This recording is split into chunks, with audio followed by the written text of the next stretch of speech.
Book of Matthew, chapter 18 and verse 21. Then came Peter to him and said, Lord, how oft shall my brother sin against me, and I forgive him? Till 7 times. It ain't nowhere that I can't go. You see me, you see him, I'm like children in the flame though. It's because I follow him though. He the light to my feet, it's like flames what I follow. But let me stop for you heathos. I've been crossed many times, so yes I know the pain, yo. And forgive is where I ain't go. Told the brother get in line, giving shots like a needle. I've been sinning for real, murder, but I ain't killed for real. Shot for shot, just sealed the deal. Now I'm here, just swallow the pill. Now I'm woozy, don't know how to act. Devilish mind on Philly attack. My spirit to flesh had taken it back, and I ain't thinking about bringing it back. Tap, tap, I think I ain't hear it right. The Lord come like a thief at night, but I ain't believe the hype. Yeah, like Saul when I seen the night, but had me feeling like Paul when I found the light. Cap, cap, cap, cap, cap. You say you love your people, but that's cap, cap, cap. You swear you don't be lying, but that's cap, cap, cap. You say you did atonement, but that's cap, cap, cap. I say cap, cap, cap, cap, cap. You say you love your nation, but that's cap, cap, cap. You swear you done with envy, but that's cap, cap, cap. You say you did atonement, but that's cap, cap, cap. I say. So Peter said, if a brother sin against him, he offended, he does something unlawful, could have took your money, could have tail bearer again, any of those types. How many times should I forgive? 7 times? Because 7 was a complete number. What did the matter? Jesus said unto him, I say not unto thee until 7 times, but until 70 times 7.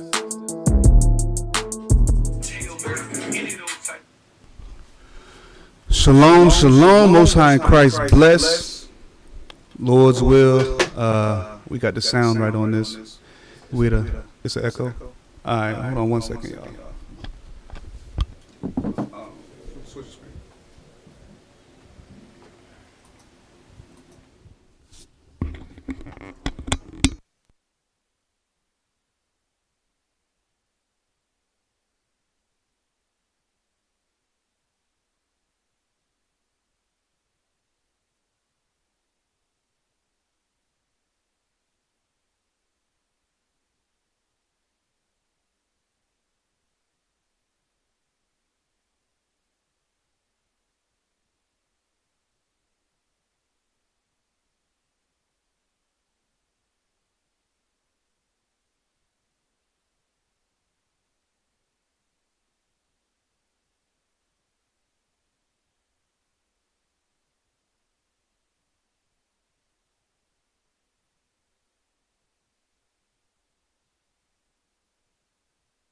Mic check, mic check. Mic check. Echoes good? All right. Salakia, y'all. Woo. It be like that sometimes, bro. Memory of Elder Ozias. We all live. Trying to get this thing together, y'all. We had a new location where we don't normally hold class. It's back to it. All right, go to go to is the camera under the sound?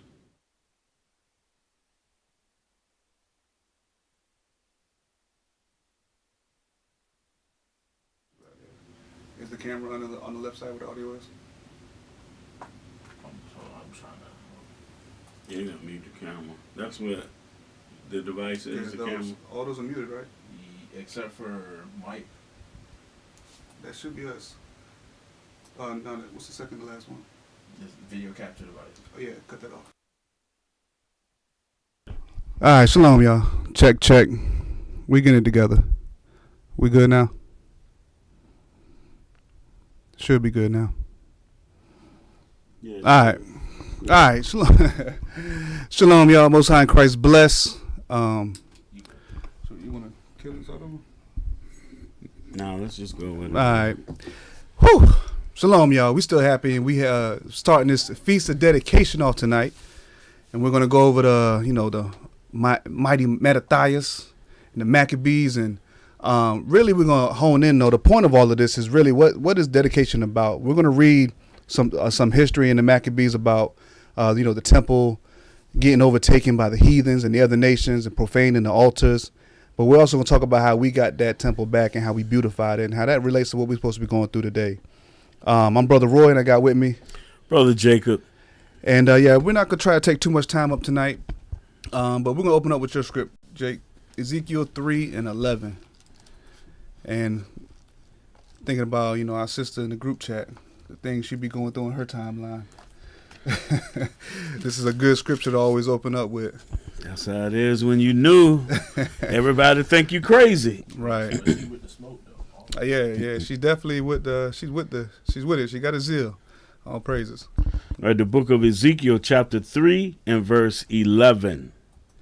And go, get thee to them of the captivity, unto the children of thy people, and speak unto them, and tell them, thus saith the Lord God, whether they will hear or whether they will forbear. Right. And we living in a time now where people are looking at themselves so much and got a idle mindset against their own selves that it's about what they think, about what they feel. And when we go out and say, hey, man, book, chapter, verse is what the Lord said, though, and that's contrary to how you're living, how I used to live, people don't want to hear that. So, but it's our job as the watchmen to go out and still push forth God's message and try to build his kingdom up in righteousness. And like the scripture says, whether they will hear or whether they forbear. And in the beginning of that, it says, go to them of the captivity. If we don't understand that we're still in captivity now, then that's a problem too. So it's time to really wake up and look at the things that's going on around us and really get back in tune with our Creator. Romans 15:4. You mind if I? Yeah, go ahead. Because I want to comment about what was going on with the sister. The brother is asking a question, but the whole thing was about you or women piercing their nipples. Man, you gotta look at yourself and ask the question: why would you want to stick something through your nipple? What is the purpose behind that? When you go to Isaiah chapter 3, and it talks about all the things our women did to beautify themselves, to make them look good. They had nose rings, earrings, regular earrings, bonnets, all these different things to make them look appealing, to make them look good. What purpose could you possibly have for putting something through your nipple? And even if you did want to do it, wouldn't nobody know about it? Nobody should know about it. So you're not going to see that example. But today's world, and we're not blind to it. We got social media. Half the stuff they let up here, women a lot of times do that. They do it to get attention. They do it to be seen, and that's the wrong mindset you want to be in as a woman. You shouldn't want to be boasting of your beauty to get attention, and then you're getting the wrong attention at that because you're triggering other thoughts and other men that's going out there. And it's not just for your man, your husband anymore. You're doing it for the whole world to see. I want to just real quick pull this scripture. So, because this is a good example for our people to understand something.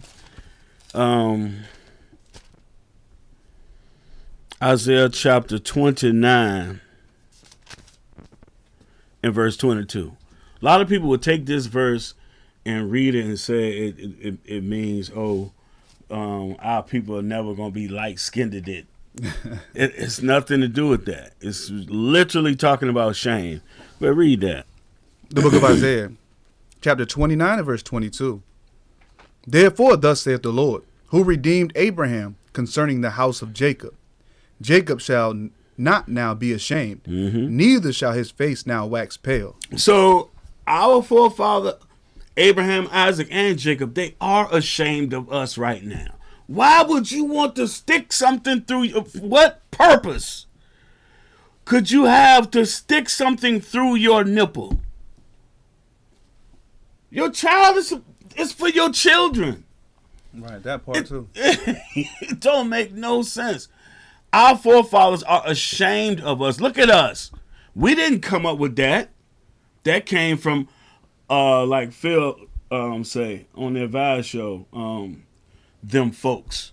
Them folks is the ones that came up with that. You don't see the Arabs, the Indians. They'll have nose rings, all that kind of stuff. You don't see no piercings where you're not supposed to be looking at somebody anyway. Right. Next verse. But when he seeth his children, the work of mine hands, in the midst of him, they shall sanctify my name, and sanctify the Holy One of Jacob, and shall fear the God of Israel. Right. So those that repent through Christ and make it to the kingdom, our forefathers are not going to be ashamed of us. Get rid of all these weird customs. We don't need that stuff. Where you want to go, bro? Romans 15:4.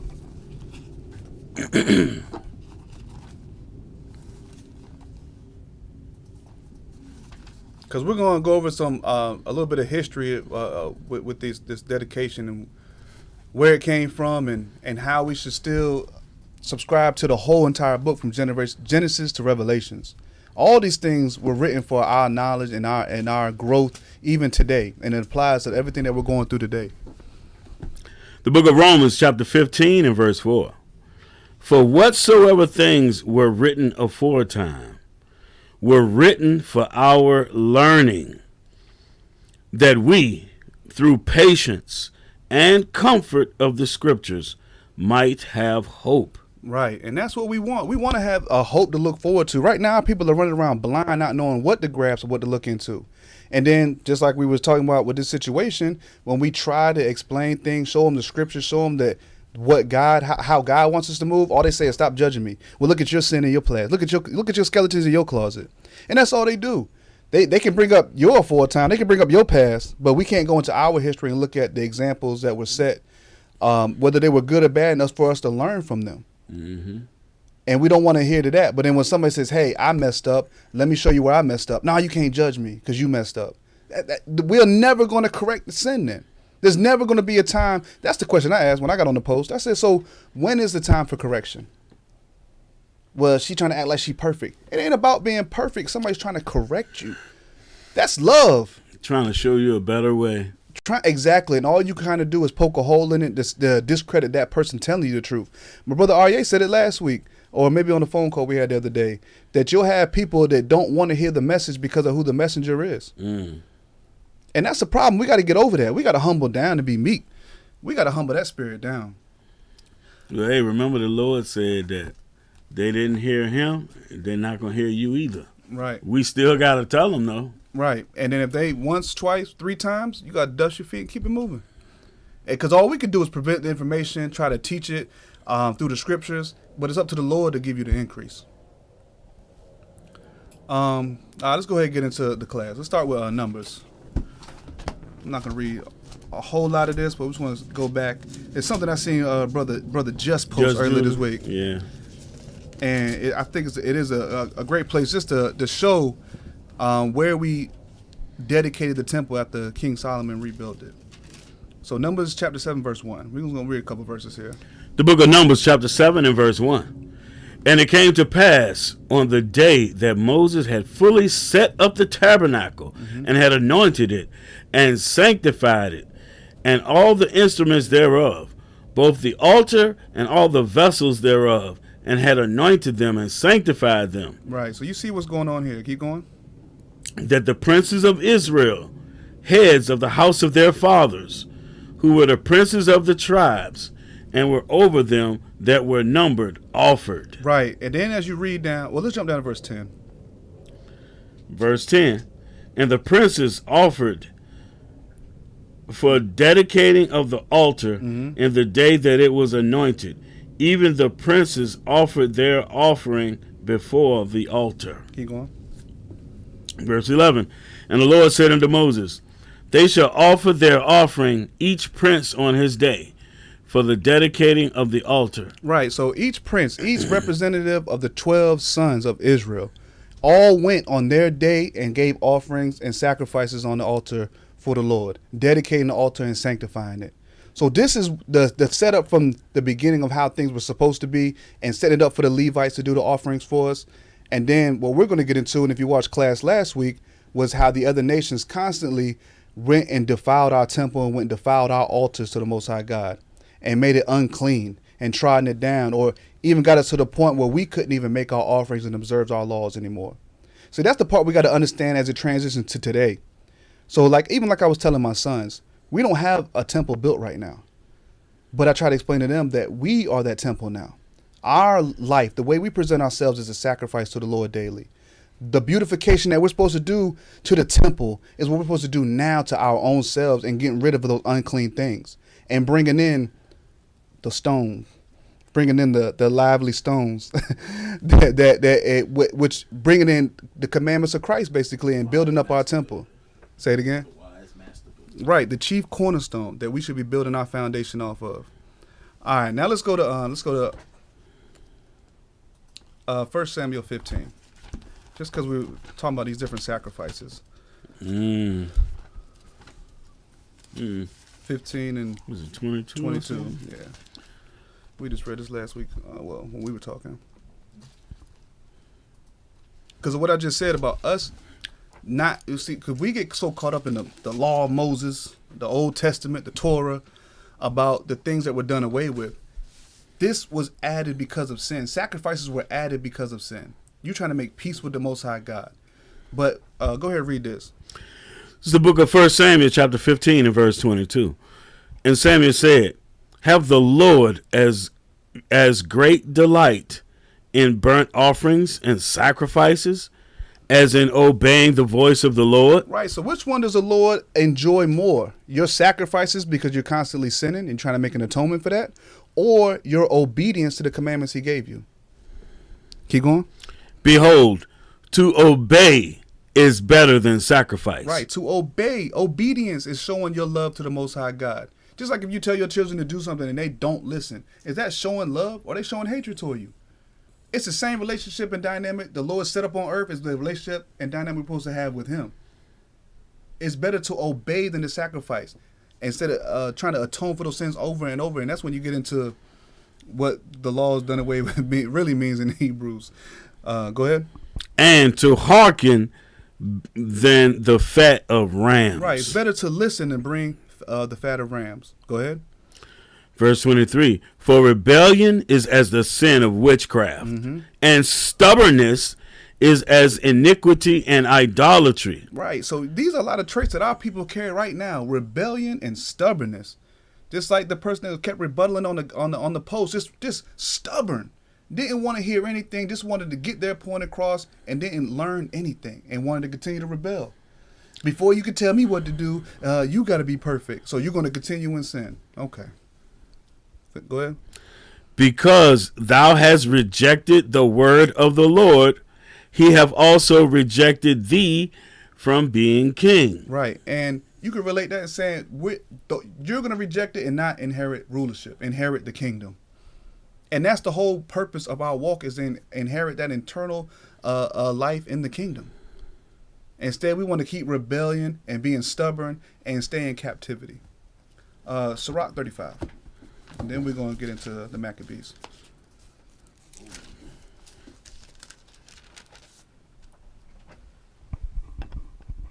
Hold on one second, y'all. Hit your mic.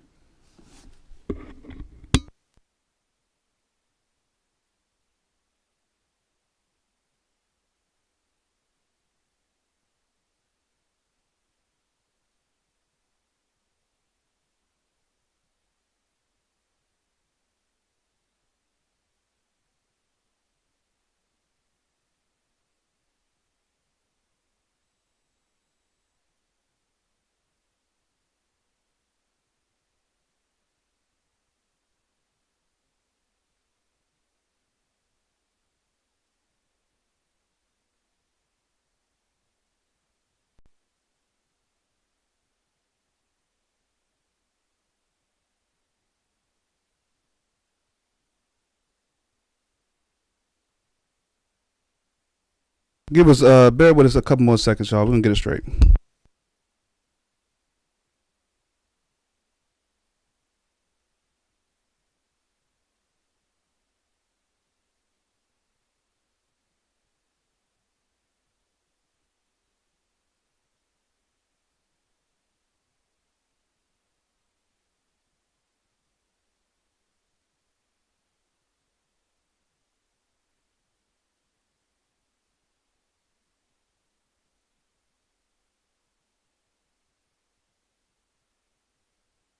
We back.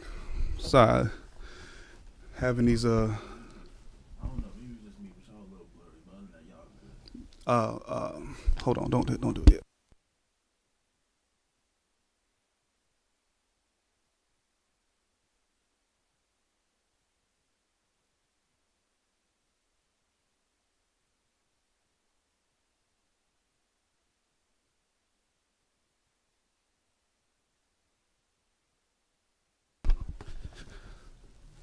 All right, we good, are you? Whew, man. Well, that deceiver does not want the words to go out tonight. But we're going to keep pushing through. We should be good. Not used to shooting down here no more. Yeah, it's been a long time since we used this studio. All right, Sirach 35. We're going to keep pushing, y'all. Bear with us. All right, what verse? Verse 1. This is the book of Ecclesiasticus, or Sirach, chapter 35, and verse 1. He that keepeth the law bringeth offerings enough. Right. He that taketh heed to the commandment offereth a peace offering. Right. So us being obedient to the Most High God is now that part of being better to obey than to sacrifice. So us walking in the commandments is killing our old self daily, because our flesh is contrary to the spirit of the word of God. Our flesh wants to go and do all the things of the world, but we have to fight that and get away from that and keep the commandments of the Most High God. And that's the acceptable peace offering that you can give to the Lord. Mm-hmm. All right, now let's jump over to Maccabees. We're going to jump around a little bit. We went over the abomination of desolation last week, so if you want more detail on the destruction of the temple, going up to that point, then definitely go back and watch last week's class. Since we're starting Feast of Dedication tonight, we're going to do a little bit of a recap and then get into the rededicating the temple. And I need to apologize for that class, too. I didn't turn my mic on until late in the class. It happens to the best of us. I forget mine sometimes. All right, so we can start at verse 1. We're going to skip through this, y'all. So I encourage you, if you haven't read it, to go through and read the Maccabees, especially these first 4 chapters, and get more acquainted with it. But for the sake of time and the feast day, we're just going to skip through this a little bit. But start in verse 1. The book of First Maccabees, chapter 2 and verse 1. Chapter 1 and verse 1. Oh, chapter 1 and verse 1. Mm-hmm. And it happened after that Alexander, son of Philip, the Macedonian, who came out of the land of Kittim, had smitten Darius, king of the Persians and Medes, that he reigned in his stead the first over Greece. Mm-hmm. Keep going. And made many wars, and won many strongholds, and slew the kings of the earth, and went through to the ends of the earth, and took spoils of many nations, insomuch that the earth was quiet before him. Whereupon he was exalted, and his heart was lifted up. Right. So he started getting pride on him. He started conquering all the nations around him. This is Alexander the Great that I'm sure a lot of you heard of in school and things like that. So this is when he began to take reign and start taking over the other nations around him. Jump down to verse 7. Verse 7. So Alexander reigned 12 years and then died. Mm-hmm. And his servants bare rule, every one in his place. So he has split up his kingdom and gave it to his servants. Go ahead. Verse 9. And after his death, they all put crowns upon themselves. So did their sons after their many years, and evils were multiplied in the earth. Right. And now this is similar to what's going on right now. Every time you see these other nations, mainly the Edomites, going out and colonizing and taking over different lands, or getting involved in other people's governments and wars and things like that, all they do is go and spread more and more wickedness and evil. And what happens to the people they go and do that to? A lot of them start to get polluted with those evil things. And in today's time, this is the beginning of us making our temples unclean, because we start going around and taking apart of all the other nations' wickedness and evil. I got their names too. So you had it was divided among his four generals. Mm-hmm. You had Cassander, who ruled over Macedonia, Lysimachus, who ruled Asia Minor, Seleucus over Syria, and Ptolemy over Egypt. Now that Ptolemy one, you know how people be getting mad saying that no, what's her name? Not Nefertiti. No, that queen that they keep saying she black, but no, she's from Egypt. Cleopatra? Yeah, Cleopatra. Yeah, that's what. Yeah, okay. Yeah. Oh, you did say that? Yeah. My bad. So Cleopatra, yeah, she was later on. She's one of the Ptolemy's wife. But they're Greeks. Our people get confused by that because they're in Africa, but no, they were Greeks. All right, let's jump down to verse 20. Verse 20. And after that, Antiochus had smitten Egypt. He returned again in the 143rd year, and went up against Israel and Jerusalem with a great multitude. Right. They see how our nation operates, and they just hate to see righteousness, man. So they're going to go in and now try to pollute our people. Go ahead. Verse 21. And entered proudly into the sanctuary, and took away the golden altar and the candlestick of light and all the vessels thereof. Right. So now they're going in and robbing the sanctuary. Go ahead. And the table of the showbread, and the pouring vessels, and the vials, and the censers of gold, and the veil, and the crowns, and the golden ornaments that were before the temple, all which he pulled off. Keep going. He took also the silver and the gold, and the precious vessels. Also he took the hidden treasures which he found. And when he had taken all away, he went into his own land, having a great massacre, and spoken very proudly. Right. And that's exactly what's going on today. So think about this spiritually. He went in the temple and took all the precious things, all the vessels, all the ornaments, all the veils, all the gold, everything. And that's exactly what Satan does to us in today's time. All the sin and everything around us is infiltrating us and taking out everything the Lord is supposed to have inside of us. And now it's starting to defile our temple. And what are they going to replace it with? All these unclean things, all this wickedness, all this evil on the earth. That's what's going on right here physically, but spiritually, that's what's going on with us. We get everything taken out of us and leave our temple desolate. Keep going. Verse 25. Verse 25. Therefore, there was great mourning in Israel in every place where they were, so that the princes and elders mourned, the virgins and young men were made feeble, and the beauty of women was changed. Right, so everything about our glory and our raiment had dropped down to a lower estate. Everything about us. And if you look at our nation of Israel, that's the same thing that was going on. Every time we sin, we go into captivity and we keep repeating that cycle. And we get down to a very low estate where as precious and as beautiful as the Lord made us as a nation, it's not the same anymore. Like we say all the time, whether it be at camp or in class from time to time, our nation is supposed to be the example to the whole entire world. That's the kind of beauty and countenance we should be carrying around as a nation. But when our temple is undefiled and when we're not pure before the Lord, that beauty and all that stuff goes right on down. Yeah, I keep asking the question, why is it when, as a people, when spiritually we're torn down, so is our temple? Right. It's always, the temple is always supposed to have been us.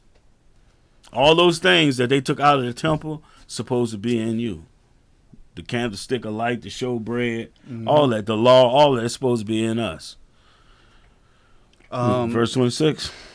No, 20. Yeah, we just read that. No, just jump down to 36. Like I said, we're not going to go through the whole history of everything building up to this. We're going to touch on a few parts. Verse 36. Verse 36. For it was a place to lie in wait against the sanctuary, and an evil adversary to Israel. Thus they shed innocent blood on every side of the sanctuary, and defiled it. And that's the same thing they do now.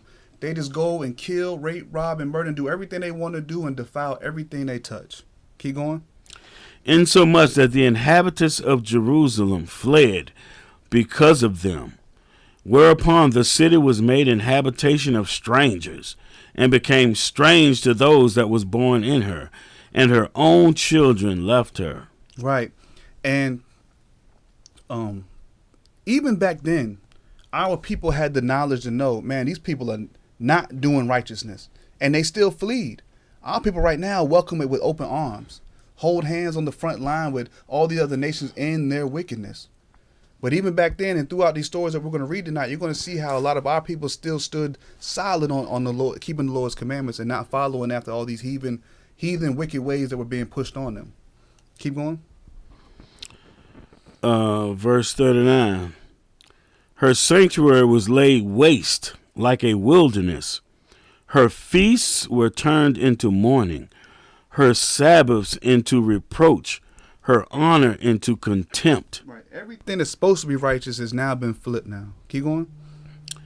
As had been her glory, so was her dishonor increased, and her excellency was turned into mourning. Verse 41. Moreover, King Antiochus wrote to his whole kingdom that all should be one people. Right. And this is what's going on today.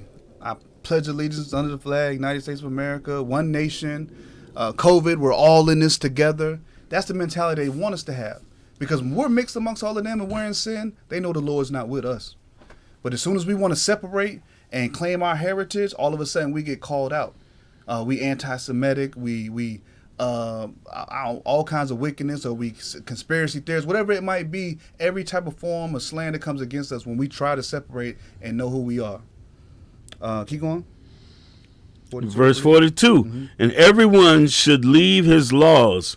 So all the heathen agreed according to the commandment of the king. Right. So we knew we had to keep laws, but just back then, just like today, they remove our laws away from us. Keep going. Yea, many also of the Israelites. Many of us. You see, the heathen agreed, and then many Israelites too. Consented to his religion, mm-hmm. and sacrificed unto idols, right. and profaned the Sabbath. And that's what's still going on today. Keep going. For the king had sent letters by messengers unto Jerusalem and the cities of Judah, that they should follow the strange laws of the land, and forbid burnt offerings and sacrifice and drink offerings in the temple, and that they should profane the Sabbaths and festival days. So they want us to get rid of our whole entire heritage, our whole entire culture. And that's why I always ask people now, what is quote unquote black culture now? And all they can say is hip hop. And, in Africa, we learn these dances. But we don't know anything about our true laws, commandments, offerings, or anything about that, or the temple and our Sabbath days. There's a problem with that. Our history started way before 1619. All people can think of is entertainment. Exactly. They look at us like a bunch of jesters. We're just a bunch of entertainment for everybody around us. And they pay you a little bit of money and keep you dancing, keep you shooting, keep you running. Or keep us that don't have that kind of money looking up to them as our leaders and gods, instead of knowing who our true God is and what's supposed to be pleasing for him. It's so bad that this thing with Denzel Washington playing Hannibal. You have Edomites doing videos saying that we're trying to, or Antoine Fuqua is trying to whitewash history. It's to the point where when it comes to us, just thinking that you're somebody of importance is a joke to them. They think it's a damn joke. But we are those hidden ones. Right. We're hidden. Right. We read that throughout the scriptures as well. Where we stop at? 45? 46. Yeah. Go ahead. Verse 46. And pollute the sanctuary and holy people.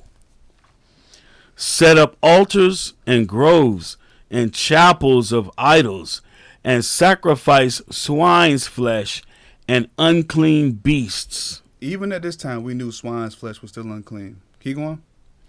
That they should also leave their children uncircumcised. Right, which we find in the law of Moses, but then we also know how we understand the New Testament, keeping the commandments of the Most High God. Go ahead. And make their souls abominable with all manner of uncleanness and profanation, to the end they might forget the law and change all the ordinances. And this is just history repeating itself. We living through that right now, especially in Christianity. We profane ourselves through following after these man-made religions and going away from our laws and ordinances. Keep going. And verse 50, and whosoever would not do according to the commandment of the king, he said he should die. Right. And then there's plenty of accounts where we go in here where our people did not fear that death, where we were going to keep the laws and commandments until death, because we know this world is just, this body is temporary, but we know the things that's pleasing to the Lord are going to be eternal. So we're fighting for that. So if you're a mighty man of Israel, you're not fearing death, but what happens to some of our people that's not as grounded, and they face this adversity, they're going to give in and start falling into the heathens to save their own lives. So the same thing happened in what you call the Inquisition. Spain and Portugal, they did the same thing. All these things, if you circumcise your children, if they caught you keeping, because I had brought it up before, that one of the brothers, they found out after he was dead that he was keeping commandments, and they dug his body up and burnt it. It's the same people, and they did the same thing in Spain and Portugal and other places in Europe. So these people have a spirit upon them, and it's not going to change. Whenever they're on the earth, this is what they're going to do. All right, so I just want to continue to show the buildup of the profane and the uncleanliness, all the things they did to the altar and to the temple.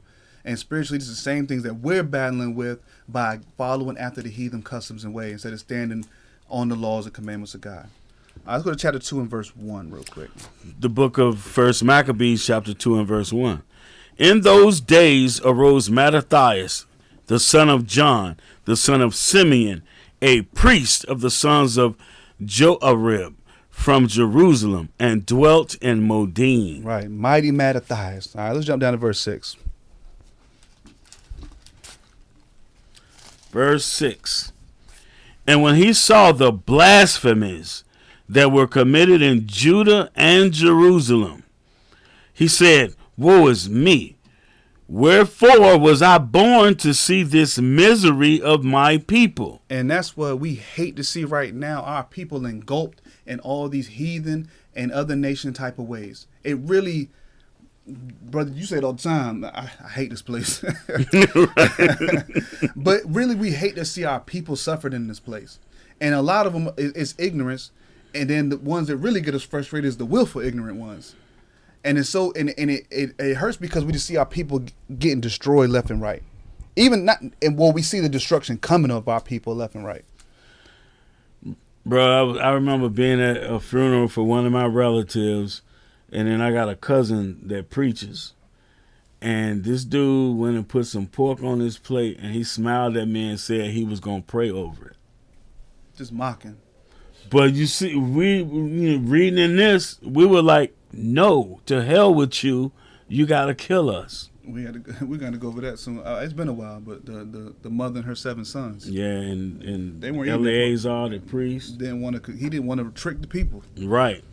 That's how serious we took it. So to say our people would die to stand on these laws, and y'all want to live without them today.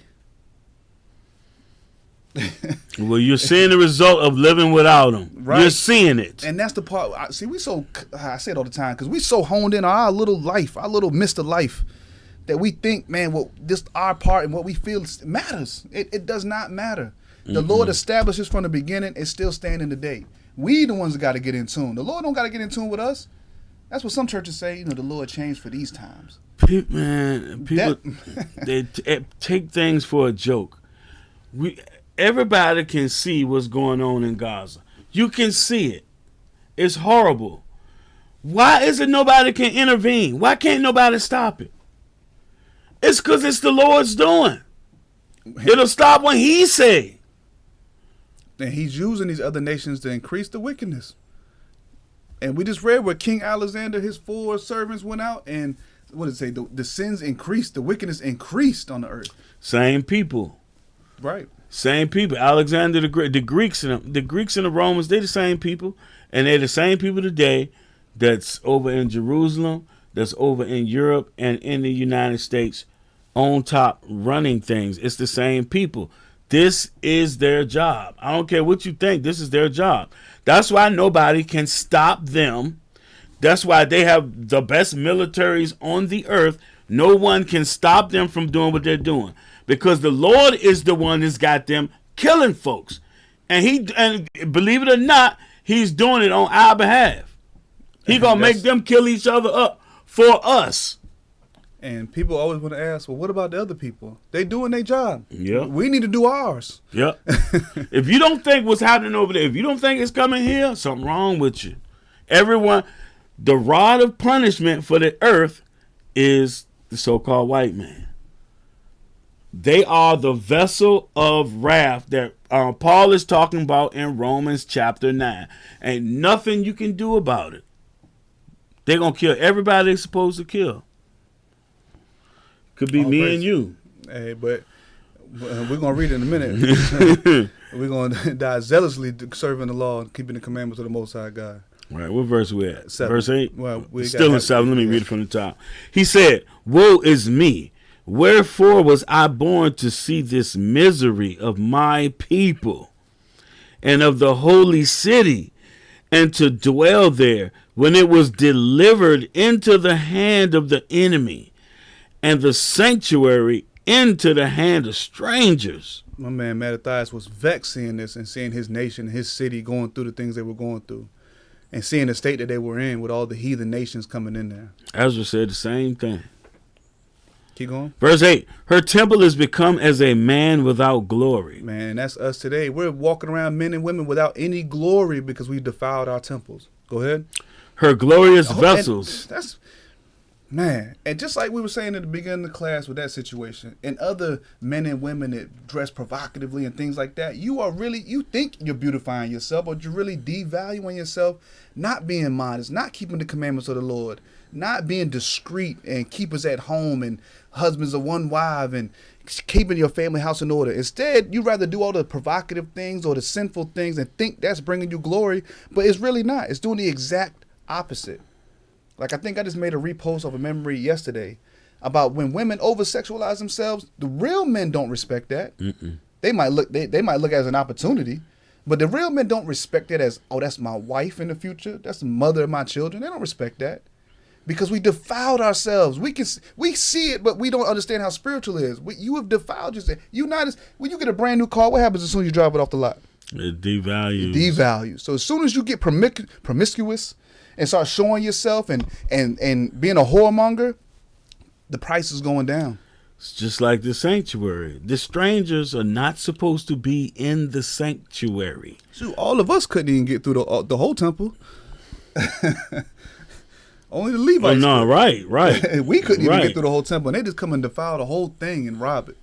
But at least we could get into the inner court. The heathen they're not supposed to see that. But you would take your body and let the whole world see it. Like, understand the scriptures better. It said it was delivered into the hand of the enemy and the sanctuary into the hand of strangers. What's more sacred to you than your body? Come on, Right. people. Right. We have a carnal way of looking at everything. Verse 9. Verse 9. Her glorious vessels are carried away into captivity. Her infants are slain in the streets, her young men with the sword of the enemy. Just destruction for our people. The temple. Everything about what we have going on is just going to be destroyed. The Lord is not pleased when we do those type of things. And like he said, he's going to use the hands of the wicked to cast out his judgments. Keep going. Verse 10. What nation have not had a part in her kingdom and gotten of her spoils? So every nation that we were scattered into out through this whole world, fast forward to now, we have participated and been spoiled and broken down by all these other nations because we chose to take on their ways and be destroyed. We're the spoils. We're the jewelry. You'll hear people say, like the thing about Hitler when he said that America has God's jewels. Understand what he's really saying. We're those jewels. We're those precious things. Verse 11. All her ornaments are taken away.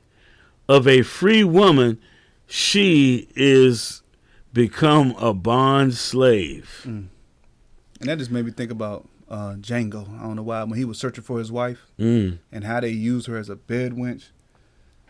That's the same kind of thing. You going into destruction, back into captivity state of mind, and now you're at the state of a slave woman. When we're supposed to be ruling this world. And now because of our sin, these things keep happening. But the Feast of Dedication is one of these memorials that we partake in to show that it's time to clean our temples up and move forward. Mm. Keep going. Verse 12. And behold, our sanctuary, even our beauty and our glory is laid waste. and the Gentiles have profaned it. Nah, what Gentiles are these, brother? The Greeks. Y'all might want to get an apocrypha, man. 13. Verse 13.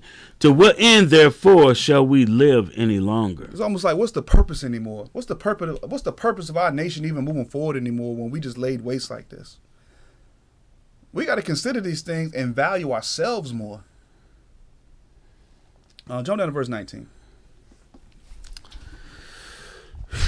Verse 19. Then Mattathias answered and spake with a loud voice, though all the nations that are under the king's dominion obey him, and fall away every one from the religion of their fathers, and give consent to his commandments. They agree. Basically, he's saying all y'all that agreed to fall away from your inheritance and your heritage. Go ahead. Yet will I and my sons and my brethren walk in the covenant of our fathers. What's that saying in Joshua? For as me and my house, we're going to serve the Lord. Right. I don't care what the king said. And that's how we are in this captivity. Well, we in America, so, it's hard for me to take off on Saturday. That's what this nation wants you to keep thinking. But we got to take that power back. Take that serious and take our heritage back. That if you can't work on a Saturday, you're not in sin. And I'm sure you can find, and I know it takes time. I'm not telling anybody to quit their job today. You got to use wisdom. But you got to take time to find that opportunity in order to get out of that. Religious exemption. And then you got, Tell them you're Jewish. And what can they say? They'd be like, hey, don't let's not, it's anti-Semitic. Yeah.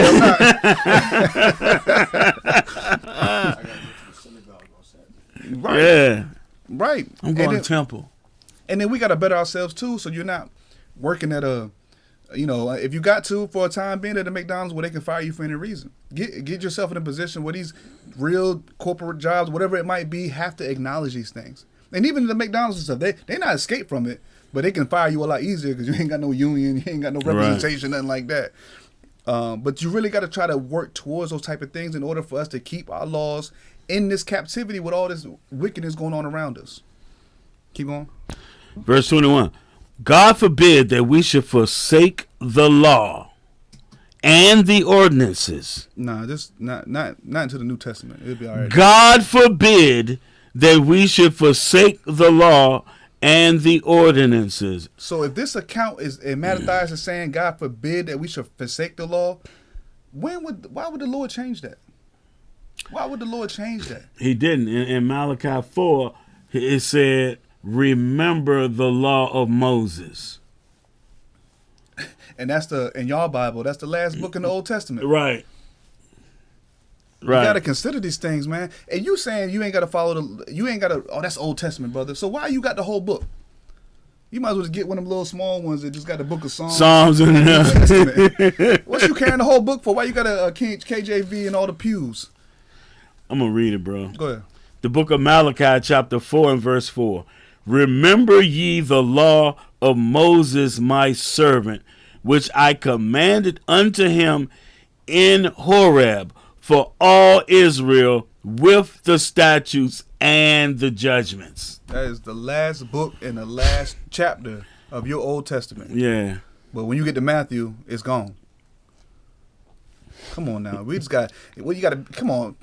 In context, brother, does that make sense? It's just a clever trick. It's just a clever trick. Exactly. And we got to stop respecting these pastors just because they went to school and got a degree. It's just no difference from you going to school and get a degree. You got taught how to be in that profession. You didn't create it. You didn't discover anything new. You got indoctrinated. It's the same thing with these teachers, these religious teachers. They are indoctrinated. And even the ones that do see the truth, they're so stuck in the traditions of men or comfortable in the position that they got to that they don't even want to tell you the truth. We have to understand that like these spirits move on people like that and they are totally blind to a lot of the times. So that's why we got to be on guard. Study and read for yourself so you can discern these things. You got to stop just blindly following people. And that's what they always tell us. Sometimes, Jake, I know you could do it a lot easier than I could. But sometimes you just got to show them the library or something. You know what I mean? Because people would argue with me last week. Oh, see, you following that religion. No, brother, it's not. I'm speaking from experience and from a place of studying these things that I'm talking about. A lot of times people will say, well, you're following somebody. Right. They're, well, you're following this person or you're following that person. They'll bring up people from years ago that understood that they was Israel. And they'll try to say, well, you following them. No, we read for ourselves, and the Spirit is upon us to understand what we're reading. It's supposed to be a continual growth in this. You can't tell, nobody on this earth can say they got a full understanding from Genesis to Revelations. Jake is constantly saying, man, I was just looking at this, man, I didn't even see this. And then if you bring it to me, I read it and be like, dang, I can't believe how all this start adding up. I'm what, going on 4 years in this, and I'm still learning. The little bit that I'm learning lets me know I don't need to stop learning. It's going to continue to progress, and then that's how you start getting layers to and similitudes to a simple verse. Something simple as people being grass, and you're gonna read that somewhere else, and it's gonna click a whole different understanding. But when you open it for the first time, you're gonna be like, oh, he created the beasts in the fields, and you're gonna be right over some of the stuff that's hidden in there. But it's okay. It takes time. I grew up in church, and the last couple of years, I learned more than I did 10, 11 years growing up in church. Because it really builds upon itself. It's not going to be a cliche Sunday service and a motivational speech every week. Well, you know what it is? It's the Lord opens things up to you slowly. Because just like Abraham, we have to prove ourselves. Abraham was 75 when the Lord told him to leave that land and go to the land of Canaan. But it was 24 years later when he said, walk before me and be perfect, and made the covenant with him. 24 years. But you think 6 months that you're going to have it all figured out. No, the Lord don't work like that. Elder Zay said all the time, man, you 5, 6, 7 years, and you think you can come up upon an elder or somebody's been in this walk before you, we have to be humble. Now, not saying the Lord can't expound your understanding, but if he was, you would know how to deal with it even when you got wisdom. You would be speaking a lot less. We're supposed to be learning from each other. I know that brothers really don't like to do that, but we should be learning from each other. All of us are trees that you could learn from, like you read about in Genesis. Trees, but we're not. I don't know. We just got some religious stuff with us, where we have a hard time listening to other brothers. But you can, like Elder used to say, you can learn. Somebody may understand something that you don't, and it could be in the truth just for a couple of years. Right, right. Because the memories still come up with people that I've learned with and learned from, and for whatever reason, we not side by side at this point. And for whatever reason, the Lord played it out that way. I just continue to pray that I can stay grounded and keep walking towards him, keep walking towards the mark. What we at, verse 22? Verse 22. We will not hearken to the king's words to go from our religion either on the right hand or the left. Right. We got to have that kind of zeal about us, building each other up so that way when we go out and face adversity, that we're not going to trim our ways. We can't be thinking like that. We got to be feeling like the spirit Mattathias had on him and said, we are going to obey the Lord over any man. Keep going. Verse 23. Verse 23. Now when he had left speaking these words, there came one of the Jews in the sight of all to sacrifice on the altar which was at Modin, according to the king's commandment. Which thing, when Mattathias saw, he was inflamed with zeal, and his reins trembled. You ever been that mad when you start shaking? He was fired up, and you get a strength about you that you don't even realize you have. You almost feel lightweight because you're just so fired up. Go ahead. Neither could he forbear to show his anger according to judgment. According to judgment and righteousness. Go ahead. Wherefore he ran and slew him upon the altar. Now, was that brother wrong? No, it's in the law. He was going to do it openly in front of everyone. Keep going. Verse 25. Also, the king's commissioner who compelled men to sacrifice, he killed at that time. and the altar he pulled down. So much zeal for the Lord that he was willing to get rid of these people profaning the altar. And then he had to tear the altar down because we're not gonna let nobody else keep profaning the altar. It's in the law. I mean, but it's in the law. You're supposed to pull down their altars in their high places. Keep going. Verse 26. Thus dealt he zealously for the law of God, like as Phinehas did unto Zambri the son of Salom. Mm-hmm. And Mattathias cried throughout the city with a loud voice, saying, Whosoever is zealous of the law, and maintaineth the covenant, let him follow me. Go ahead. So he and his sons fled into the mountains, and left all that ever they had in the city. And this is going to it. Maybe just think about it. When Christ asked the man to sell everything and follow him, or sell everything and give it to the poor. He didn't have that zeal on him. That's what he was lacking. He was lacking that last bit. Lord, I gave alms all my life and everything, but then sell what you have and give it to the poor.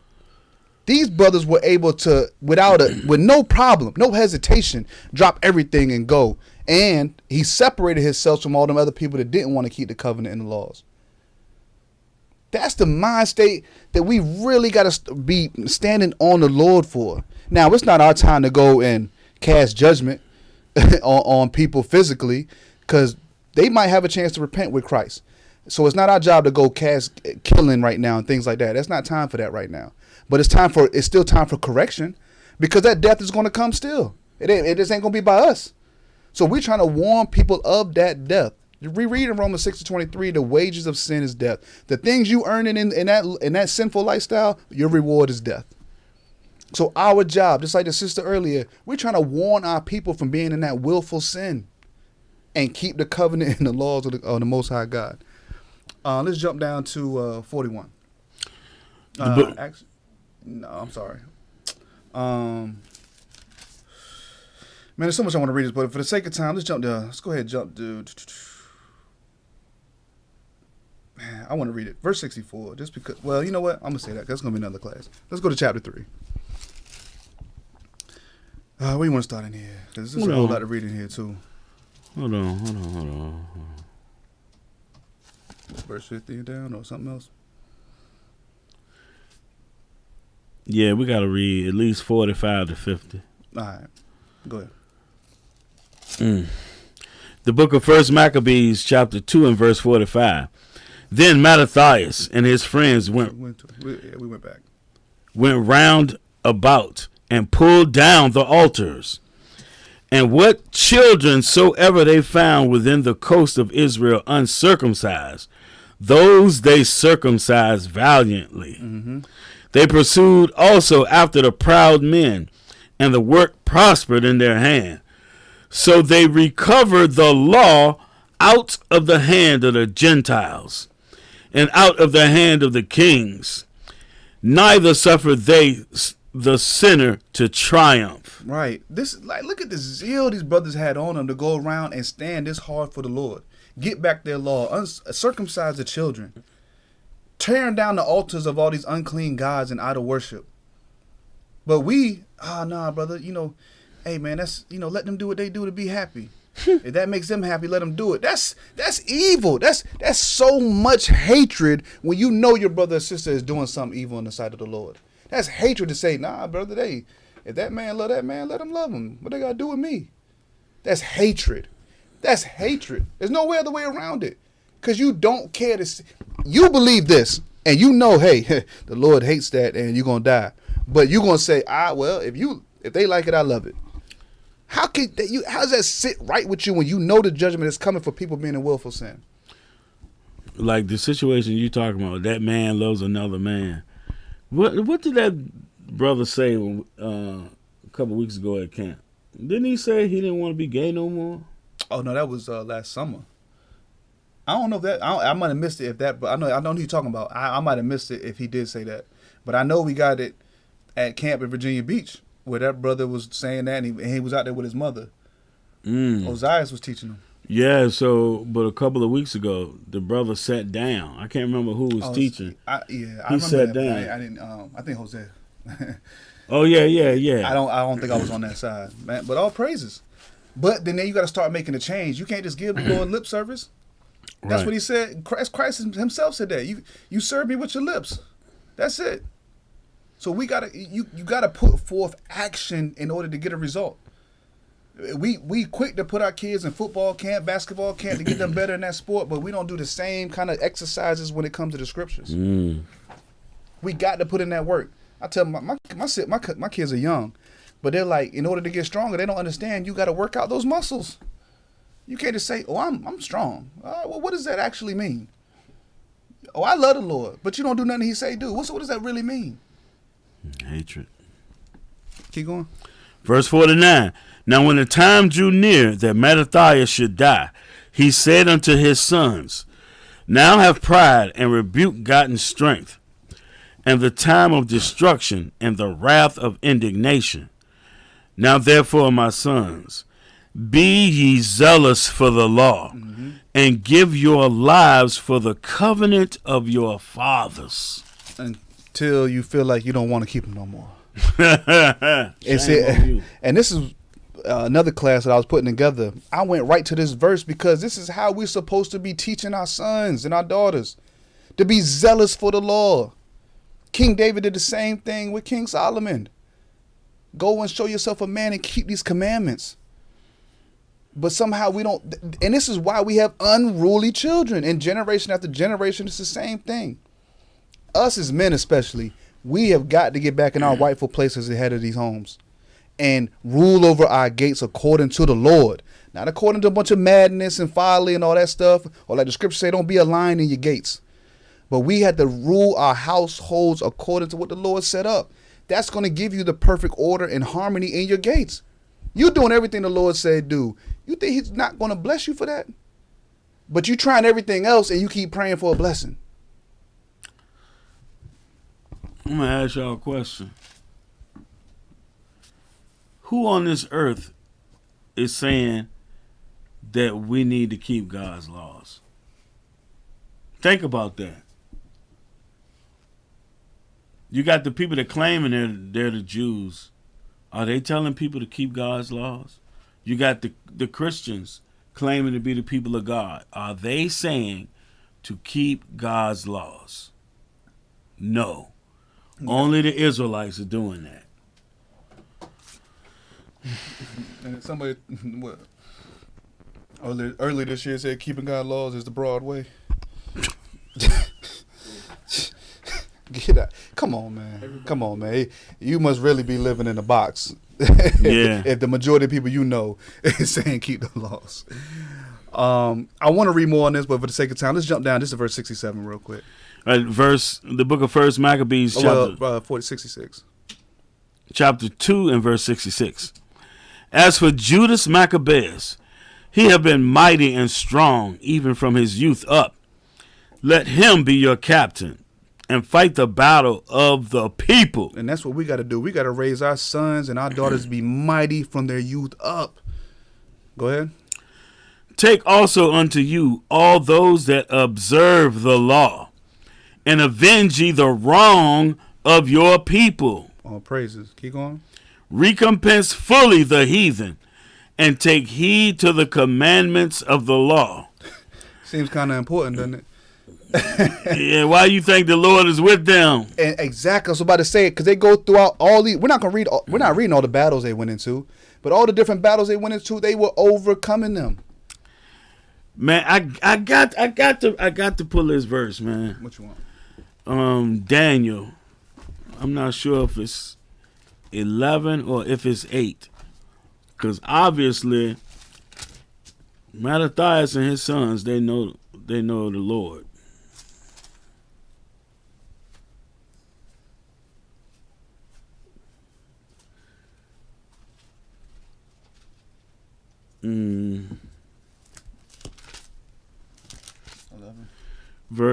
Chapter 11, verse 32. The book of Daniel, chapter 11 and verse 32. And such as do wickedly against the covenant shall he corrupt by flatteries. Here you go. But the people that do know their God shall be strong and do exploits. That's Mattathias in them. And what they keep saying, keep the law.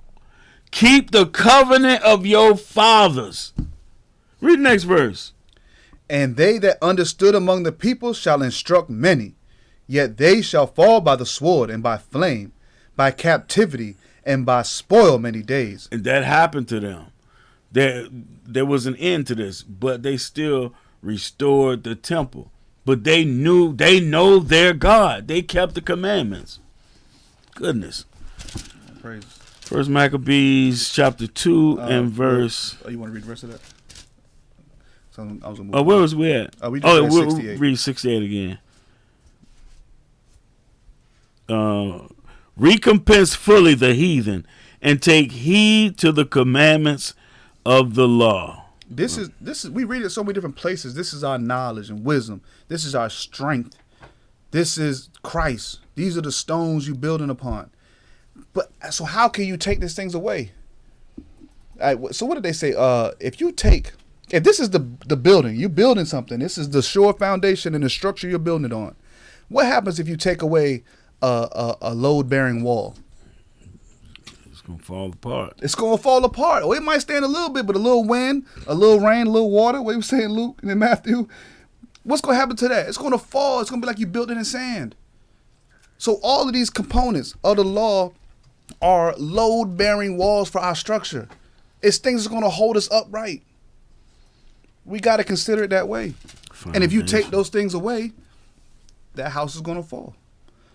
Where you want to start in chapter 3? I was about to jump down to 18 probably. No, I didn't even. Further down? I wouldn't even went to nothing to it. Well, in 3? It was pretty much saying the same thing about every time they get ready to go into battle. yeah. But they ready to fight for their lives in the law. Let's just you jump to verse 50, and then we're gonna go in chapter 4. We're gonna wrap it up. I'm looking right at the same thing. The book of First Maccabees, chapter 3 and verse 50. Then cried they with a loud voice toward heaven, saying, what shall we do with these, and whither shall we carry them away? Mm-hmm. For the sanctuary is trodden down and profaned, Israel, and thy priests are in heaviness and brought low. And lo, the heathen are assembled together against us to destroy us. and that's what we have to see today. And they're really deceived. Devil means deceiver. They're really deceitful in how they go about it. But they are all against us. No matter how many we want to skip over it. Hmm. When the king came to them with deceitful words and still burnt down the city. That's how they come with us with these sweets, peace, but then they still come with wrath and anger and war. All the time. We don't know they're against us. They do such a good job of brainwashing us. Keep going. 53. Verse 53. How shall we be able to stand against them, except thou, O God, be our help? Nah, Obamacare, President Biden, Trump, whoever you voting for here on earth of a man, they not going to give you the strength to overcome. The stimulus check. He gave us a stimulus check. And a gift destroyeth heart. But captivity make a wise man mad, but a gift destroyeth the heart. So when you gain wisdom and knowledge, you understand that we are in bondage here. Keep going. Verse 54. Then sounded they with trumpets and cried with a loud voice. And after this, Judas ordained captains over the people, even captains over thousands, and over hundreds, and over 50s, and over 10s. Mm-hmm. Jump down to 59, unless you got something else you want to pull out in this. And verse 59. For it is better for us to die in battle than to behold the calamities of our people and our sanctuary. They were ready to die rather than to stay in these calamities in the trodden down of the sanctuary. They understood how important it was to keep this relationship with the Most High God pure and honest and with a zeal. Go ahead. Nevertheless, as the will of God is in heaven, so let him do. All praises. Just like Christ said before he was crucified, thy will be done, O Lord. All right, chapter 4. Verse 7. The book of First Maccabees, chapter 4 and verse 7. And they saw the camp of the heathen, that it was strong and well harnessed and compassed round about with horsemen. And these were expert of war. Mm-hmm.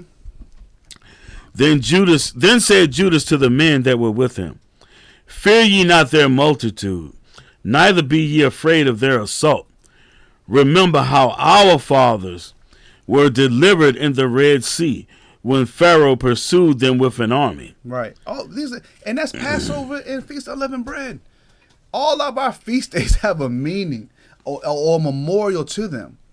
But like Brother Aryeh, if y'all follow him or you see his TikToks breaking down pagan holidays and traditions of men and things of that nature, but we blindly follow those things, but our feast days have substance to them. They have a real meaning and real history of our people that we should be commemorating. Not the Day of the Dead every October 30th. Not Nimrod every December 25th. Not all these pagan and idols. We're not supposed to be worshiping those things. Well, we just doing it for the kids. Well, that's why your young men don't grow up strong in the Lord. They're not strong from their youth up. And you send a bunch of weak 20-year-olds, a bunch of little boy men out into the world. But you see, Judas was raised up in a way that he was going to carry. What we reading Sirach? Was it 33? He raised up someone that even when he died, it was like he never left. 30, yeah, 30.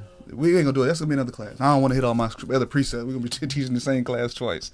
But this is how we should be raising our children up, to be valiant for the Lord. Keep going. Verse 10. Now therefore, let us. Go ahead. I'm sorry. Verse 10. Let us cry unto heaven, if peradventure the Lord will have mercy upon us, and remember the covenant of our fathers, and destroy this host before our face this day. Keep going. So that all the heathen may know that there is one who delivereth and save Israel. All praise to the Most High God for that. Hey man, I had a memory pop up on Facebook where they were looking in the Bible. They was looking at one of them old joints that had the pictures, and they was talking about the ark. And the Edomite made the comment. He said, whoever has this ark, their army is undefeatable. What is wrong with us? Continually breaking the covenant. If we keep it, the Lord is with us, and we will never lose a battle. That's the mighty thing about it. The movie 300 is about our people going against thousands of people. David killed tens of thousands. Saul killing thousands. But we feel like we have no might because we don't truly know our God. That's why. We say we believe in God, but we don't understand he's a man of war. He's a just God. He's a balanced God. We look at him like, oh, he loves me, forgives me for my sins, so I'm going to stay in my wickedness and keep asking for forgiveness. You talking about we shouldn't sacrifice no more. What are you doing every day by saying you can continue in sin? That's what the Lord hated, the sacrifices, because we kept returning to our same sin and keeping them in remembrance. Well, who is telling you today to separate yourself from that and stop repeating the same mistakes over? Right. Because you see people. We the ones that's judging and hating on people and not showing love. You see people on social media talking about breaking the generational curses, but won't keep a commandment. Well, we could do this and break the generational curse. Okay, you break keep generational trying. curses and let your kids pick who they want to be and all that stuff, everything. How you gonna break it? We just adding more and more sins, man. Adding more and more sin. 36. The book of 1 Maccabees, chapter 4, and verse 36. Then said Judas and his brethren, behold, our enemies are discomfited. That's a different way of saying we put them to death. Or they embarrassed. Go ahead. Let us go up to cleanse and dedicate the sanctuary. All praises. That's what all this is about this time of year, every year. We're supposed to continually to do this. Go ahead. Upon this, all the hosts assembled themselves together and went up into Mount Sion. And when they saw the sanctuary desolate, and the altar profaned, and the gates burnt up, and the shrubs growing in the courts, as in a forest, or in the mountains, yea, the priest's chambers pulled down. They just tore everything up and no maintenance to the yard, nothing, everything overgrown, profaned the temple and the altars.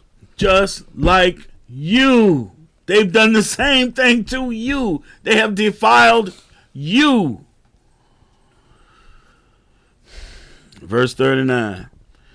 They rent their clothes and made great lamentation and cast ashes upon their heads and fell down flat to the ground upon their faces and blew an alarm with the trumpets and cried toward heaven. See, we don't truly understand how sincere that this is a sincere relationship with the Most High God. And that's how we have to take it. We just go through and now I lay me down to sleep. I pray my Lord. So, and we just going through the motions. But are we sincerely, earnestly having godly sorrow, a real intimate relationship with the Lord? Are we truly crying out? The Lord hears the blood cry from the ground, from wrongful deaths. The Lord's going to hear you too if you are willing to follow him and crying out to him. That's not going to go unanswered. The Bible says the prayers of the wicked go unanswered. He don't hear those. So we got to think about the sincerity of our relationship with the Most High God. And that's why a lot of people don't get it when we drop a scripture in a comment. Oh, yeah, well, you know, so you just following religion. And then they go into, oh, that's the white man. And that's a bunch of ignorance. And we go around that lane and they just, because they don't really believe that you got to get into this book to have that relationship. Like your boy. Yeah, I hear that, but I want to ask him myself. I want to ask the Lord myself. Okay. Oh, yeah. That man said when he died, he want to go ask the Lord himself. Man. I hope he got a lawyer. Yeah. I hope he know Christ. Right. Keep going. I think we're on 40. Verse 40. We 41. 41. Then Judas appointed certain men to fight against those that were in the fortress until he had cleansed the sanctuary. It was going to happen. They were going to regain their sanctuary back and clean it. Still fighting off. Yeah, they're cleaning it while they're fighting. Verse 4. That's our walk right now. Mm-hmm. We got to fight every day these other demons and evil spirits. We got to fight them all the time. At the same time, we got to be pouring in Christ. We can't be like that house that is empty and them evil spirits come right back in like, oh, okay, I left, but you ain't even do nothing with the place. And they come back and bring even more. We got to be pouring in Christ as we continue to fight off all the things that we're dealing with. You're going to like this verse. Mm-hmm. Verse 42. So he chose priests of blameless conversation, such as had pleasure in the law. So what priest did he choose today? You mean to tell me the Lord changed that quality of the leaders today? It ain't never changed. Because in Acts 21:20, it says, see, brother, how many Jews there are that believe and are all zealous of the law. All praises. Pleasure, willingly. Mm-hmm. Go ahead.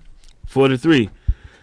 Who cleansed the sanctuary and bare out the defiled stones into an unclean place. Mm-hmm. And when, as they consulted what to do with the altar of burnt offerings, which was profane. Let me say this real quick. Notice that he didn't choose out men that was from Judah or Benjamin. It was Levites, priests, because that's the order. That is the order. You don't see people doing just whatever. They're always doing the things the way they're supposed to. Verse 45. They thought it best to pull it down, lest it should be a reproach to them, because the heathen had defiled it. Wherefore they pulled it down. All praises. Go ahead. 46. And laid up the stones in the mountain of the temple in a convenient place, until there should come a prophet to show what should be done with them. Then they took whole stones according to the law. Hey, that's Exodus 20. Mm-hmm. And built a new altar according to the former, and made up the sanctuary and the things that were within the temple, and hallowed the courts. So when the temple get taken down again, we're supposed to build it differently. Now we in 2023, you can build your temple how you want to build it. He said they built it like they did according to the former. Now we got to elevate that spiritually and how we're doing that and operating today, because there's no physical temple right now. The Lord said he doesn't deal in temples that are made by man's hands. So you got to understand that we're the temple, and we still have to fashion ourselves and build it up and cleanse ourselves just like the former temple, and rededicate it to the Lord, just like we read in Numbers from the beginning. Go ahead. Verse 49. They made also new holy vessels, and into the temple they brought the candlestick, and the altar of burnt offerings, and of incense, and the table. And upon If you want, you can. Well, go ahead. jump down to 52. Yeah. That's what I'm saying. Verse 52. Now on the 25th day of the 9th month, which is called the month Caslu, in the 148th year, they rose up betimes in the morning. Mm-hmm. So we're in the 9th month. Right. I was gonna make that point, but I didn't want to confuse nobody. That might have to be the Janus class we do in the end of December. Go ahead. Verse 51. And offered sacrifice. 53. Oh, You said 51, but you're in the right spot. yeah, 53. And offered sacrifice according to the law upon the new altar of burnt offerings which they had made. Verse 54. Look at what time and what day the heathen had profaned it. Even in that was it dedicated with songs and cisterns and harps and cymbals. And this remind me of what Psalms 150. Make a joyful noise unto the Lord. You harps and cymbals. Them folks over there in Jerusalem cannot make a joyful noise. Oh yeah, I remember that video. They're terrible. That remind me of The video. Lord ain't trying to hear that. If the Lord had to hear that, he would destroy everything on the face of the earth and start anew. Verse 55. Then all the people fell upon their faces, worshiping and praising the God of heaven, who had given them good success. And in times we get this, our people, we get the good success and we end up falling away again. But when we get into this pot, we got to stay diligent and we got to stay on guard to keep pushing through. We don't want to forget all the things that the Lord did for us and give us good success. Because that's what we're learning. We started off reading Romans 15:4 because we've seen our nation go up and down and up and down. The Lord keep delivering us and bringing us out. We enjoy it for a little while, and we go right back into idolatry. Right back into captivity. Well, like over and over again. Like it's saying Deuteronomy, the Lord said, you're going to wax fat, and then you're going to forget about me. Right. And do your own thing. Go ahead. 56. And so they kept the dedication of the altar 8 days, and offered burnt offerings with gladness, and sacrificed the sacrifice of deliverance and praise. And this is why we get the 8-day feast of dedication. Now we know Lord took away animal sacrifice, so we don't have to give those physical animal sacrifices. But like we've been saying on class, we have to die to ourselves daily and be that sacrifice. We have to keep the laws like we read in Sirach 35:1 to make a peace offering to the Lord. Keeping the laws is the giving the offerings that the Lord that wants from us. But we still keep the feast days as a memorial. Keep going. Verse 57.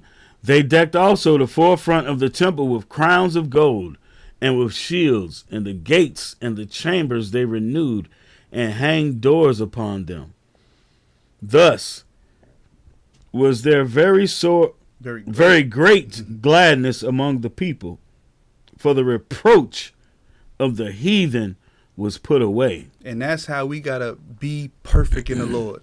The reproach of all of our evil and wicked ways that we learned from all these other nations got to be subdued, defeated, and continue in the things that we love in order to be perfect, like Christ told us to do. Verse 59. Moreover, Judas and his brethren and the whole congregation of Israel ordained that the days of the dedication of the altar should be kept in their season from year to year, by the space of 8 days, from the 25th day of the month Caslu, with mirth and gladness. All praise to the Most High God. You got any more you want to go in Maccabees? Yeah, Okay. these next two verses. At that time also they builded up Mount Sion with high walls and strong towers round about, lest the Gentiles should come and tread it down, as they had done before. I mean, that just made me think about the kingdom, because we're going to be building up walls to separate ourselves from the Gentiles again. Correction. They gonna build the Right. walls. But at the end of the day, there's still going to be a separation. Yes. Always. We say it all the time. It hurt us to integrate with other nations. Not just here in America, but over every time we read it here.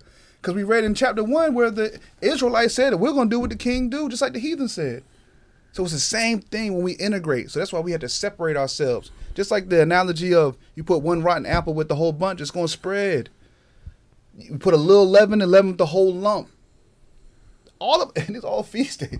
All these things go back to the Lord establishing the foundation and the structure we're supposed to build on. And we had to separate ourselves from those things. He called us a holy people to be separate.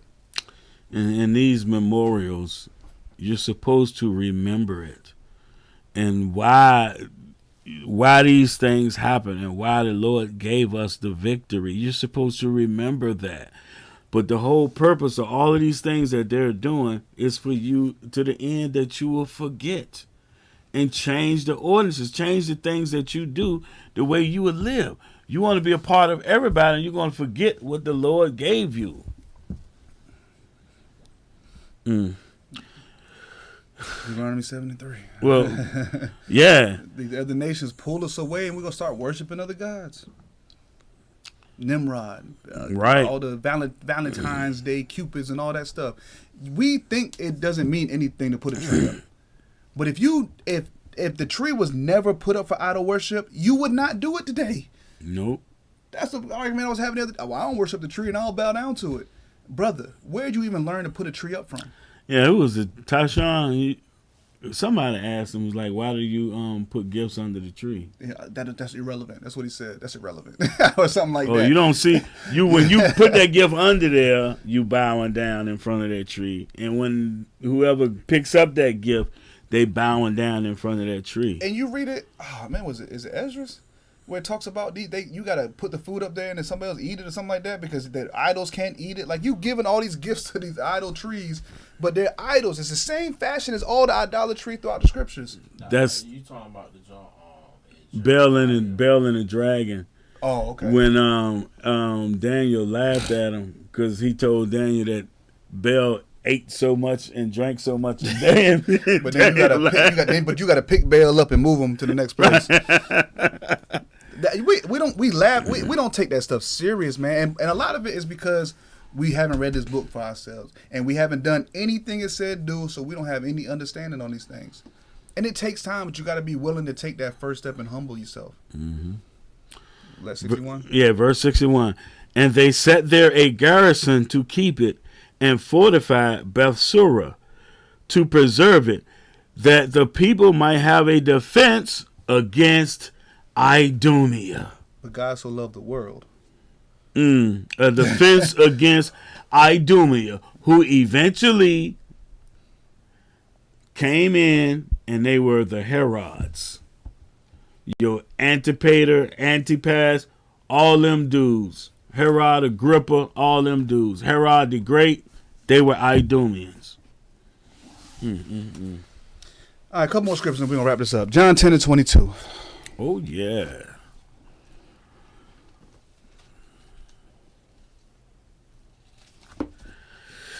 The book of St. John, chapter 10 and verse 22.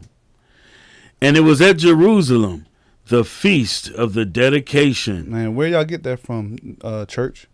Where'd they get this from? Now, we see the dedication of the altar in Numbers, but they don't call it the feast of dedication. So we got to understand that there's books missing and stuff like that too, or you got to look into that. And not only that, keep going.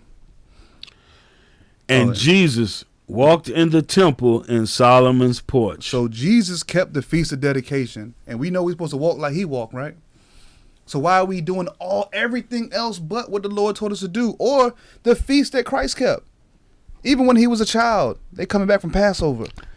They coming the feast of dedication, feast of unleavened bread. Bro, this is a bigger hit than you think, because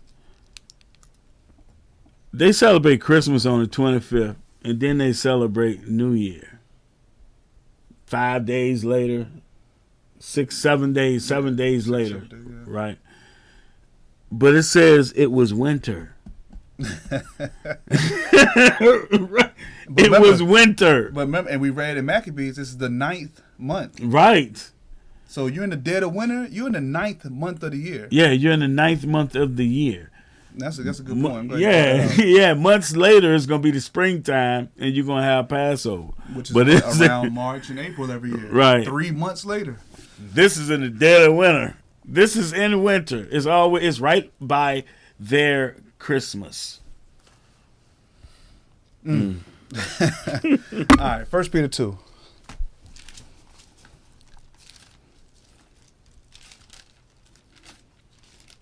Verse 1. The book of 1 Peter, chapter 2, and verse 1. Wherefore, laying aside all malice and guile, and hypocrisies, and envies, and all evil speakings. All these things that defile our temple. Go ahead. It said laying aside all these things. Because these are the things that defile us and cause us to sin. Go ahead. As newborn babes, desire the sincere milk of the word, that ye may grow thereby. So that's the point of being reborn.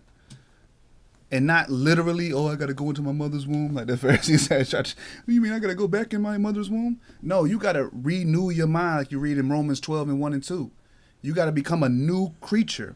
But you got to start off with the milk of the word and build yourself up. Like we were saying earlier, you're not going to get everything in the first 6 months of this, year it is, 10 years of this.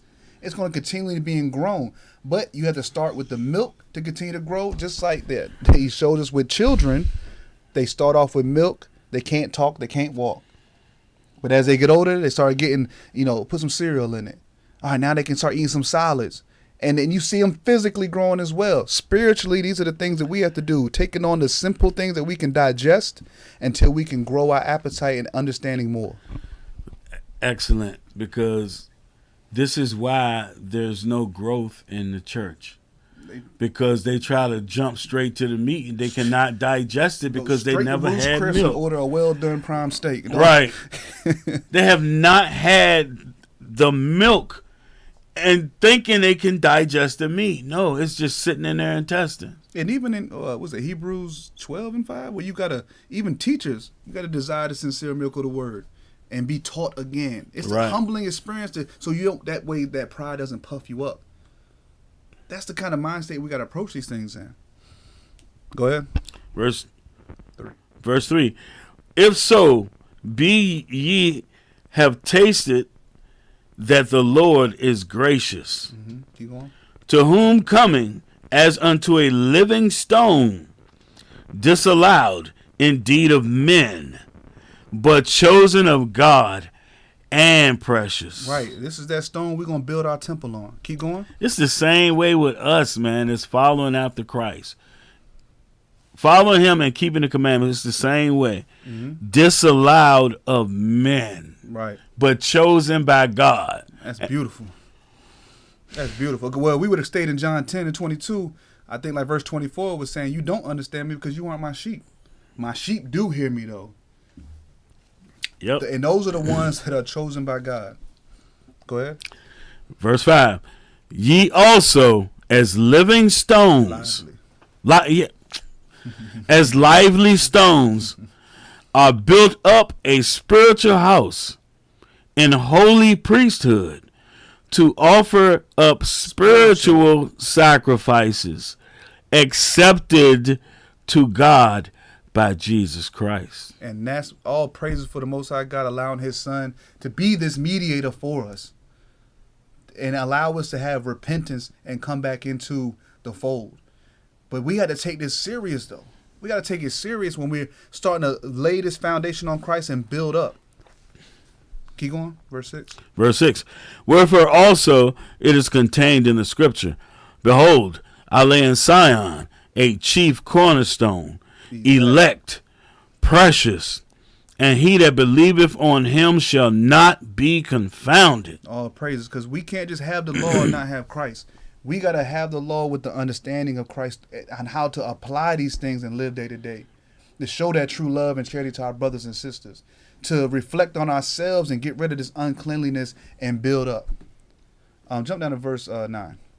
Oh, verse 9. But ye are a chosen generation, a royal priesthood, and holy nation, a peculiar people, that ye should show forth the praises of him who have called you out of darkness into his marvelous light.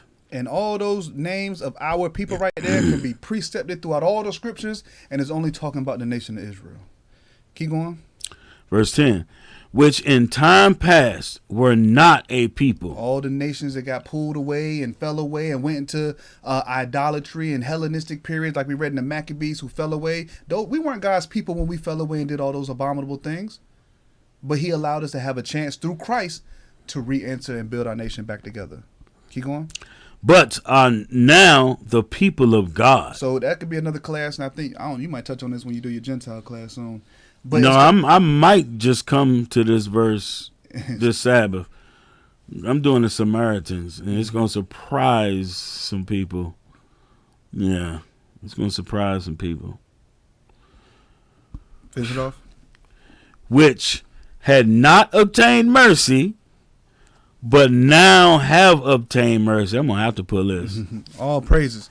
So we got to return back and build on Christ and be those lively stones. Get back and keeping the commandments and laws of the Lord in the faith of Christ, because we can't just do these things through religious acts and motions. We really got to believe and understand why we do the things we do. And then we have to do it willingly. We have to be willingly and not trim our ways. Psalms 119, we're going to close out.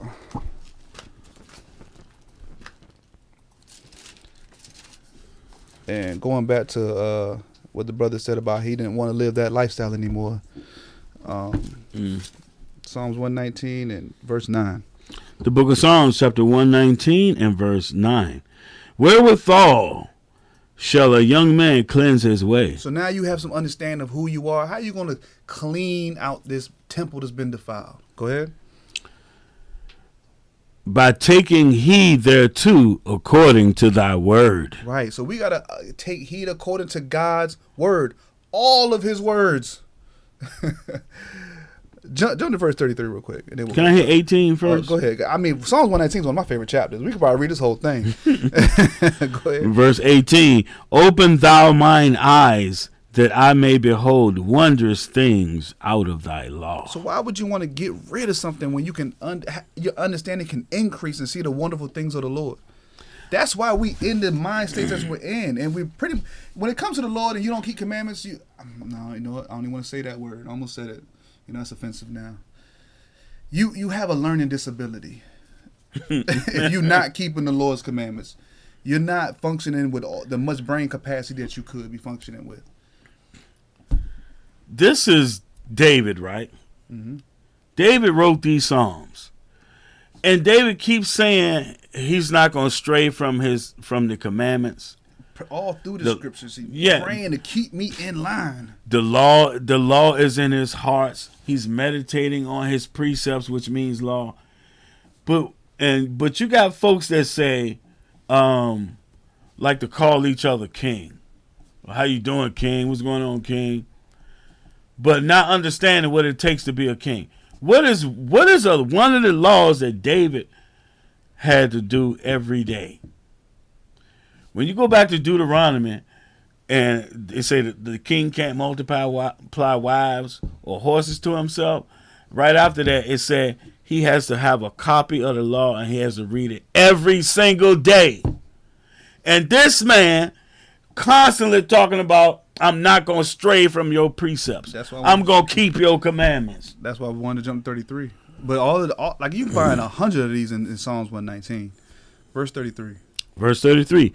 Teach me, O Lord, the way of thy statutes, and I shall keep it unto the end. Unto the end. The ones that's going to be saved are the ones that endure to the end. It's not going to be a part-time thing, or at this point in time, we ain't got to do it no more. He said he's going to keep these things until the end. Go ahead. Verse 34. Give me understanding, and I shall keep thy law. Yea, I shall observe it with my whole heart. My whole mind. You got to consume yourself with this, so that way you can continue to fight off all those evil things. You're going to get to the point where they don't want to deal with you. People are going to separate yourselves from your life. The Lord's going to direct your path where you're not going to be down these roads of temptation. But we got to consume ourselves with it. One more verse. 35. 35. Mm-hmm. Make me to go in the path of thy commandments, for therein do I delight. Willingly. That's the wondrous thing. That's the beautiful place that you want to be at, walking with the Lord. All right, verse 59. What? Oh, go ahead. You want more? 53. Horror have taken hold upon me because of the wicked that forsake thy law. That's Brother Mattathias and the Maccabees. Woe unto this city. Woe unto my people, this sanctuary, because there's a bunch of lawlessness going on. Verse 59. I thought on my ways and turned my feet unto thy testimonies. So during this week of dedication, think about how you've been operating in the world. And now you got to look in the mirror and really be like, man, I got to get rid of all these unclean things. I got to purify my temple now, and I got to decorate it with the beautiful things of the Lord and the Most High God. And then I got to turn my feet to Christ. I got to turn my feet to thy testimonies. Verse 60, this last one. Thou sayest. Verse 60. I made haste. You got to make haste. And delayed not to keep thy commandments. And that's the urgency that we got to have, because we don't know when the Lord's coming back. Like Brother Jacob said earlier, all the stuff that's going on in Gaza and Israel right now, these are the signs of the times. Whether it's 1 year, 10 years, we are in the latter days. We are in the end times right now. We don't know when the clock is going to strike zero for the Lord to return. So we got to make haste, got to think of our ways on this week of dedication, and turn back to the Most High God. Purify those temples, man. You never know. This coming Passover could be the one. That's something to consider. Never know. If the Lord allows us to see it, we got to stay girded up. Got to stay focused. So that's all I got. You got anything else, Brother Jacob? Nah. I know we went a little longer than we wanted to. I pray to everyone, if you didn't look at the class tonight, go back and check it out. Enjoy the feast. I guess we'll be back, Lord's will, this Sabbath and do another class. Lord's will. But y'all, Israel, definitely enjoy this feast, man. And remember why we're doing it. Don't get too caught up in the glitz and the glamour. It's a beautiful thing to be able to decorate and exchange pleasantries and join together. But don't forget why we do the things that we do. So with that, Brother Roy. I'm Brother Jacob. And we say shalom. Shalom. Chapter 18 and verse 21. Then came Peter to him and said, Lord, how oft shall my brother sin against me, and I forgive him? Till 7 times. It ain't nowhere that I can't go. You see me, you see him. I'm like children in the flame though. It's because I follow him though. He the light to my feet, it's like flames what I follow. But let me stop for you heathos. I've been crossed many times, so yes, I know the pain, yo. And forgive is where I ain't go. Told the brother get in line, giving shots like a needle. I've been sinning for real, murder, but I ain't killed for real. Shot for shot to seal the deal. Now I'm here, just swallow the pill. Now I'm woozy, don't know how to act. Devil is mine on Philly attack. My spirits of flesh had taken it back.